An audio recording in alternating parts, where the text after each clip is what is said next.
Mary Annie wasn't trapped. No one was controlling her life. No one was telling her what she could or couldn't do.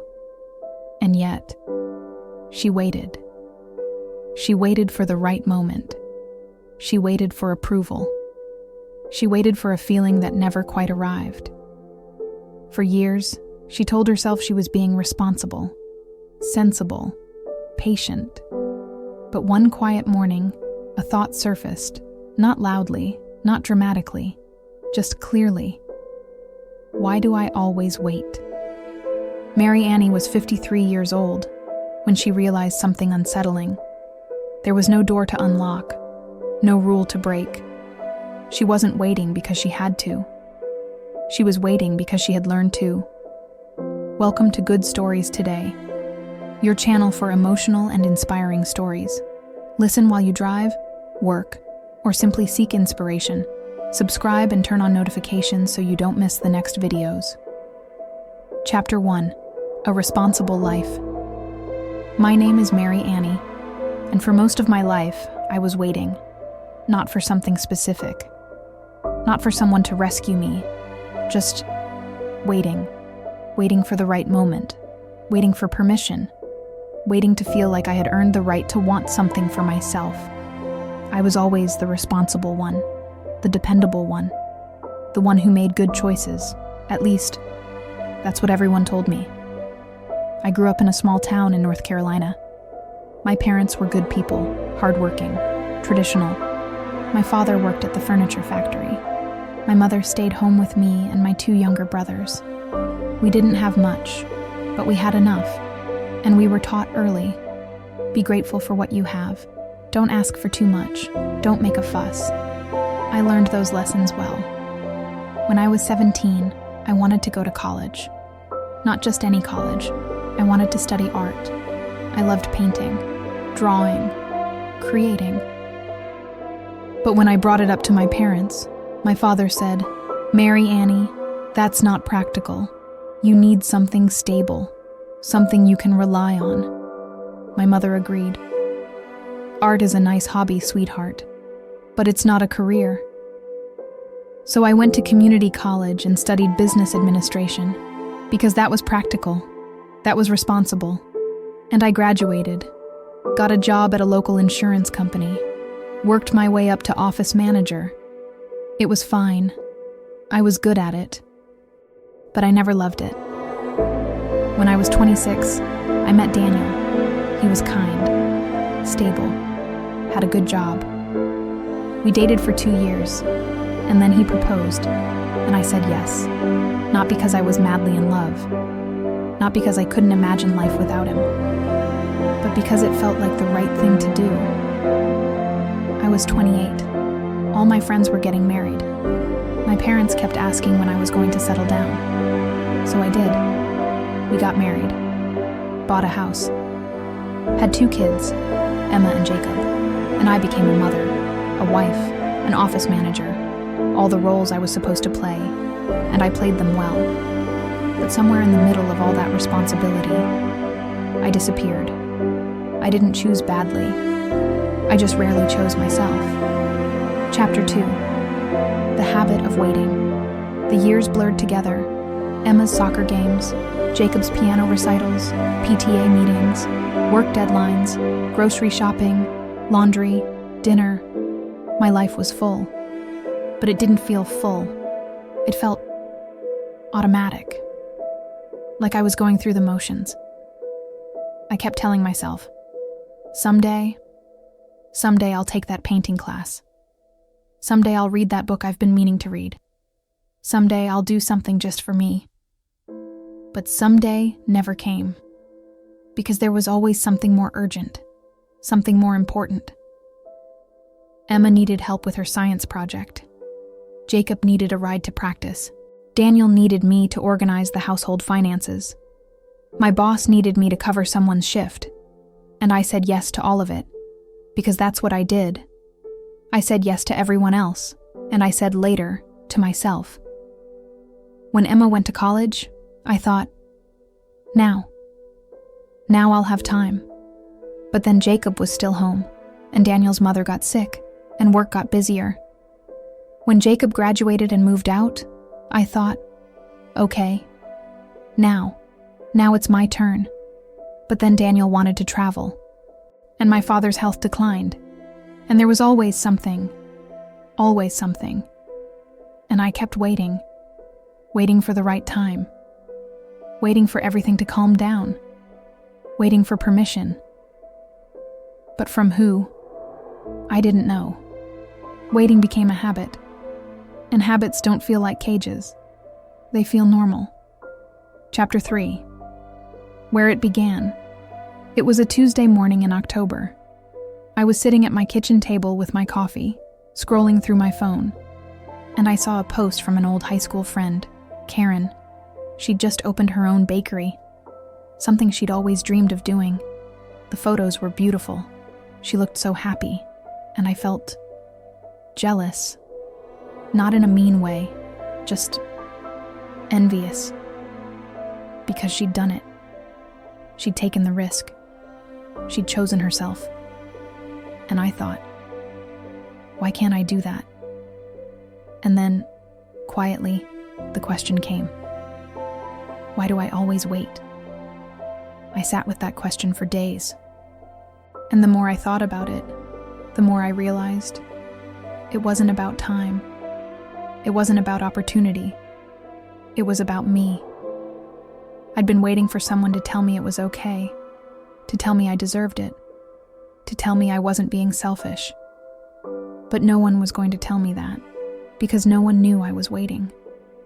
I started thinking about my childhood, about the messages I'd received growing up. And don't be greedy. Be grateful for what you have. That's not for people like us. Don't make a fuss. I'd heard those phrases hundreds of times, and I'd internalized them. I'd learned that wanting something for myself was selfish, that asking for more was ungrateful, that being good meant putting everyone else first.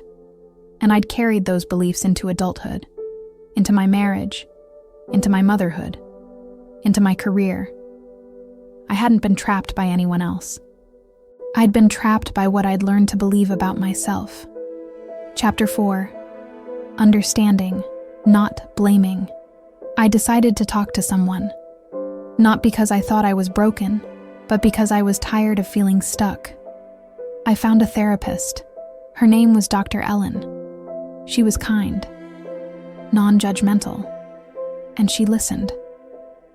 I told her about my life, about the waiting, about the guilt I felt whenever I thought about doing something for myself. And she said something I'll never forget. Mary Annie, you're not afraid of living, you're afraid of being wrong. I stared at her. What do you mean? You learned early on that making the wrong choice, wanting too much, asking for too much, would cost you love, security, approval, so you learned to wait, to defer, to make sure everyone else was taken care of first. But that's what you're supposed to do, isn't it? Take care of your family. Taking care of your family doesn't mean erasing yourself. Over the next few months, Dr. Ellen helped me see patterns I'd never noticed before. How I always asked Daniel what he wanted before deciding what I wanted. How I'd say, I don't care, when someone asked my opinion, even when I did care. How I'd apologize for things that weren't my fault. How I'd downplay my own needs because they felt less important than everyone else's. She didn't blame my parents. She didn't blame Daniel. She just helped me see that I'd learned something very early. My wants didn't matter as much as other people's needs. And I'd been living by that rule for 50 years. Nothing was broken. Something had just been learned too early. And now, it was time to unlearn it.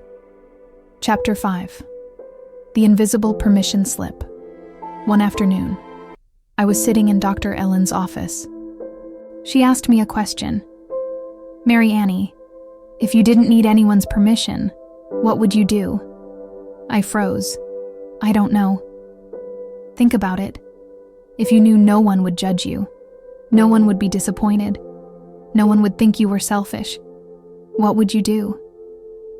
I sat there for a long time. And then quietly, I said, I'd paint again. Why don't you? Because it feels frivolous. Like a waste of time. Who told you that? No one. I just know it. But who told you? And that's when I realized no one had. Not recently, anyway.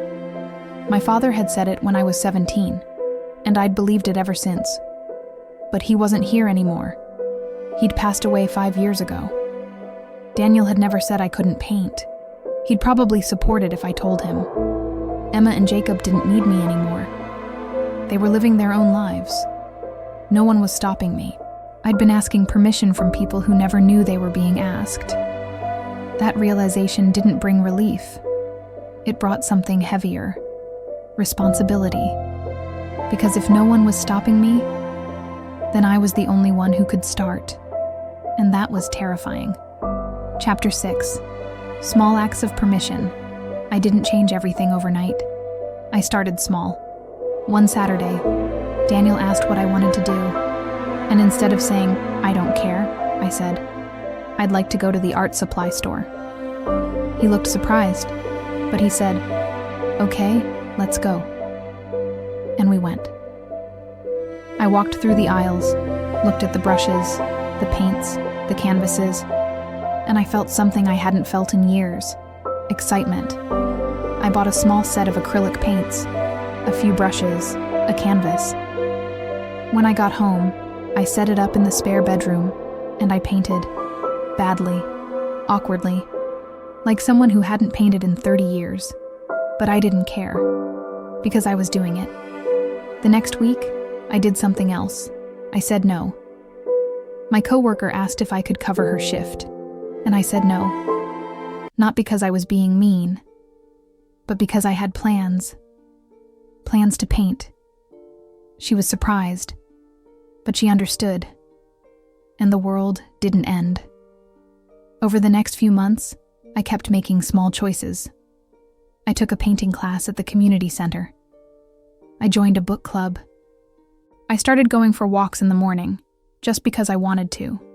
Each choice felt small, almost insignificant. But together, they added up to something bigger. Freedom didn't arrive loudly. It arrived quietly, through small decisions. Chapter 7. Leaving the automatic life. One evening, Daniel and I were sitting on the couch. He was watching TV. I was sketching in my notebook. And he said, "You seem different lately." I looked up. Different how? I don't know. Lighter. Happier. I think I am. What changed? I thought about it. I stopped waiting. Waiting for what? For permission. For the right time. For someone to tell me it was okay to do what I wanted. He was quiet for a moment. "I never meant to make you feel like you couldn't." "I know. It wasn't you. It was me." That conversation opened something between us. We started talking more, really talking, about our lives, our dreams, our regrets. He told me he'd always felt like he had to be the provider, the stable one, and he'd lost parts of himself too. We weren't just going through the motions anymore. We were present. Just because something was familiar didn't mean it was right. And just because we'd been living one way for decades didn't mean we had to keep living that way. Chapter 8. The life she chose. It's been a year now since I painted that first canvas. And I'm not going to tell you my life is completely different. It's not. I still work. I still have responsibilities. I still take care of the people I love. But I also take care of myself now. I paint 3 times a week. I've sold a few pieces at a local gallery. I've started saying no when I need to. And I've started saying yes to things I actually want. Last month, I had coffee with Karen, my friend who opened the bakery. She asked me how I was doing. And I said, "I'm good. Really good." "You seem different." "I am." "What happened?" "I stopped waiting for permission." She smiled. "Permission from who?" "Everyone. No one. Myself, mostly." Emma came to visit last week. She walked into the spare bedroom and saw my paintings. Mom, these are beautiful. Thank you, sweetheart. I didn't know you painted. I used to, a long time ago. I just started again. Why did you stop? I thought about it. I thought I wasn't allowed to. Who told you that? No one. That was the problem. She hugged me. I'm proud of you, Mom. And I realized I was proud of me, too. Not because I'd become someone new, but because I'd finally given myself permission to be who I'd always been. Conclusion. No permission needed. I'm 54 years old now, and for the first time in my life, I'm not waiting. Not for the right time, not for approval, not for someone to tell me I'm allowed, because I've learned something. You don't need permission to live your life. Not from your parents, not from your spouse, not from your kids, not even from yourself. You just need to decide, to choose, to act, to stop deferring and start doing. So if you're watching this and you've been waiting for the right moment, waiting for things to calm down, waiting to feel like you've earned it, I want you to hear this. You don't need permission. Not to change careers, not to pursue a dream, not to choose yourself. You've always had permission. You just didn't realize it. It's not too late. It's never too late to ask yourself, who am I? What do I want? What makes me feel alive? And it's never too late to give yourself permission to pursue those answers. Because your life is yours. Not your parents', not your spouse's, not your children's, yours. And you get to decide how to live it. I spent 53 years waiting, and I'm not waiting anymore. And you don't have to either. This is Good Stories Today, your channel for emotional and inspiring stories. If this story resonated with you, I'd love for you to subscribe. I share stories like this every week, real, honest, human stories about women, identity, and finally giving yourself permission to live. Thanks for listening. And remember, you don't need permission. You just need to choose. See you in the next story.